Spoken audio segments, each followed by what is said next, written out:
सो hi guys, तो welcome back to chem explainer. तो आज का हमारा टॉपिक है केमिकल इक्विलिब्रियम के हम कुछ सवाल देखने वाले हैं। ठीक है, तो मैं आपको सवाल से कॉन्सेप्ट समझाऊंगा। ठीक है, I always prefer this way. तो आपके लिए दो क्वेश्चंस है और एक ये सारे के सारे आई थिंक जे मेंस के पीवाईक्यू भी हैं, इस पे तो लिखा भी हुआ है। तो चलिए देखते हैं। तो पहला क्वेश्चन है N2 + 3H2 2NH3 half N2 + 3/2H2 NH3 write down the expression for equilibrium constant Kc and Kc dash house Kc related to Kc dash. ठीक है, तो Kc कैसे लिखते हैं, तो हम इधर देख लेते हैं। ठीक है, Kc इक्वल्स ठीक है, क्या होता है प्रोडक्ट। प्रोडक्ट क्या है NH3, तो NH3 का हम अगर वो लिख दें NH3 और फिर इसका क्योंकि लॉ जो आपको पता है law of mass action NH3 की पावर ट्वाइस। ठीक है, ऊपर हमेशा प्रोडक्ट्स आते हैं और हाँ ये सब गैसियस फेज में है तो हम इन सबको लिख सकते हैं। अगर सॉलिड और लिक्विड है तो हम इंक्लूड नहीं करेंगे। ठीक है, डिवाइडेड बाय H2 H2 का पावर कितना। पावर क्या होता है, पावर में आपके आते हैं साइकोमेट्रिक कोफिशिएंट्स। H2 का पावर 3 और वैसे ही N2 का पावर 1। ये आपका हो गया Kc, थोड़ा n ज़्यादा बड़ा हो गया, सॉरी फॉर दैट। ठीक है, N2 का पावर 1। ठीक है, तो अब हम अगर निकालेंगे हमारा Kc डैश, तो Kc डैश क्या है N2 की पावर NH3 का 1, तो 1। ठीक है, तो हम एक्सप्रेशन भी लिखना है Kc डैश का, Kc डैश। ठीक है, इक्वल टू क्या हो जाएगा NH3, इसका साइकोमेट्रिक कोफिशिएंट 1 ही है। ठीक है, NH3 divide by law of mass action को भूल दे, ये आपका मोलैरिटी को डिनोट करता है, डिवाइड बाय H2 H2 की पावर H2 की पावर 3/2 3/2 और N2 की पावर N2 इसका रूट। ठीक है, हाफ ही है मतलब रूट। अब हमको बताना है Kc/Kc डैश, तो एक काम करते हैं हम डिवाइड कर देंगे और डिवाइड करेंगे तो क्या होगा NH3² क्या बचेगा NH3 बचेगा, फिर H2 का क्यूब और H2 की पावर 3/2 फिर बचेगा H2 की पावर 3/2, ये कितना बचेगा N2 की पावर 1/2। तो जब हम डिवाइड करेंगे तो क्या बचेगा NH3 2 - 1 मतलब NH3। आप ध्यान से देखना यहाँ पे जो मैं लिख रहा हूँ NH3। ठीक है, मैं वो कर्ली ब्रैकेट सॉरी हमारा ब्रैकेट्स यूज नहीं कर रहा। ठीक है, H2 का पावर 3 - 3/2 3 - 1.5 1.5 मतलब वापस 3/2। ठीक है, और N2 1 - ½ तो मतलब कि वो भी क्या हो जाएगा हाफ। तो ये क्या लिखा है, ये फिर से क्या लिखा हुआ है, ये क्या है, क्या ये दोनों सेम है, ये दोनों। हाँ, तो अगर हम इसको डिवाइड करने पे भी इक्वल टू Kc डैश ही आ रहा है, तो इसका मतलब कि हमारा क्या बन रहा है Kc equal to Kc dash का स्क्वायर Kc डैश का स्क्वायर। ठीक है, तो Kc डैश क्या हो जाएगा, Kc डैश आपका हो जाता है Kc डैश आपका हो जाता है क्या क्या रिलेशन है Kc dash equal to root K C.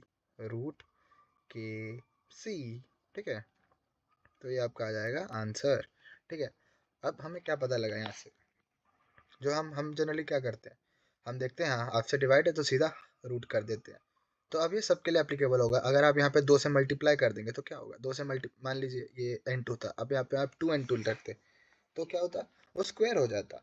ठीक है, वैसे ही अगर आप 1/3 करते तो वो रूट क्यूब हो जाता। ठीक है, तो बस यही बात है। ठीक है, तो ये ऐसे ही चलता है। अब हम यहाँ देखेंगे तो यहाँ से आपको ये डेरिवेशन आता है। आप जनरली कभी कभार डायरेक्ट लिख देते हो तो ये उसका डेरिवेशन टाइप की चीज़ है। ठीक है, तो ये हमने कर लिया। दूसरा क्वेश्चन क्या है N2 + 3H2 gives 2NH3 N2 + O2 2NO2 सारे गैसियस फेज में है 2NO H2 + ½ O2 H2O और हमें बताना है इक्विलिब्रियम कांस्टेंट इसका।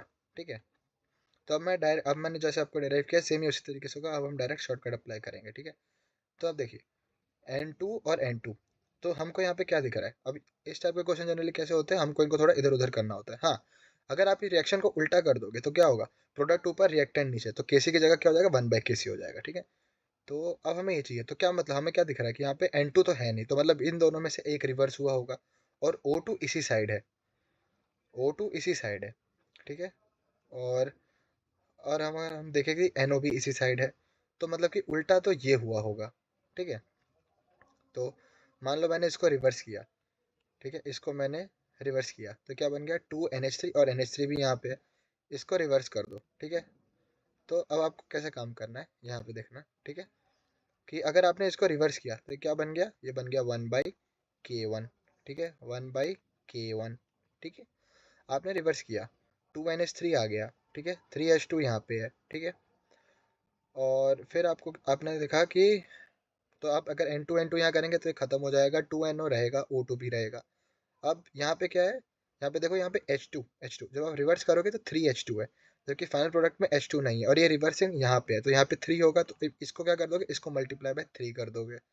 मल्टीप्लाई बाय 3 करोगे तो जब इसको 3 से मल्टीप्लाई करोगे तो 3/2 प्लस हाफ O2, तो ये आपका 5/2 O2 आ गया, ठीक है। यहाँ पे मैं 3 लगाऊंगा, तो ये 3 लगाऊंगा तो ये 3 हो जाएगा, ठीक है, ये भी 3 हो जाएगा, ठीक है, ये 3 लगा दिया तो 3/2 और 3/2 प्लस 1 5/2 O2 आ गया, हो गया।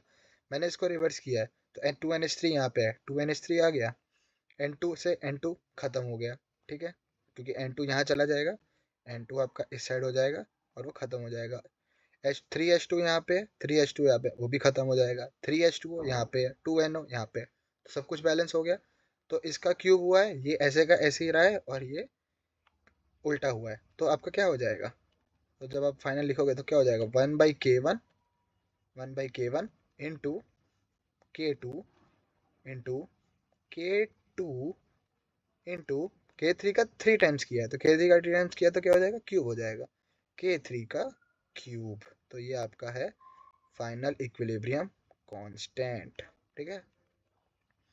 अब एक और क्वेश्चन देखते हैं। तो ये लिखा है a schematic plot of ln k equilibrium versus inversion of temperature for the reaction is shown in the figure, the reaction must be, ठीक है। तो ये log k equilibrium versus time दे रखा है। तो अगर आपको पता है तो यहाँ पे एक फॉर्मूला अप्लाई होता है, log k इक्विलिब्रियम, ठीक है। log k क्या होता है आपका, ये आपका होता है माइनस बाय आर, ये आपका क्लैप्टन इक्वेशन से आता है, 1/T2 माइनस T1 है, तो हम अभी अगर चेंज की बात नहीं करेंगे तो 1/T ही रखेंगे, ठीक है। तो 1/T ही रखेंगे इसको, ठीक है। तो हमें क्या बताना है, ये आपका क्या है y, ठीक है, इक्वल टू, ये आपका क्या है 1/T x, तो ये क्या हो जाएगा m, ये क्या आ गई आपकी स्लोप, ठीक है, -Δh/r, स्लोप क्या है पॉजिटिव, स्लोप क्या है पॉजिटिव, ठीक है। तो -Δh/r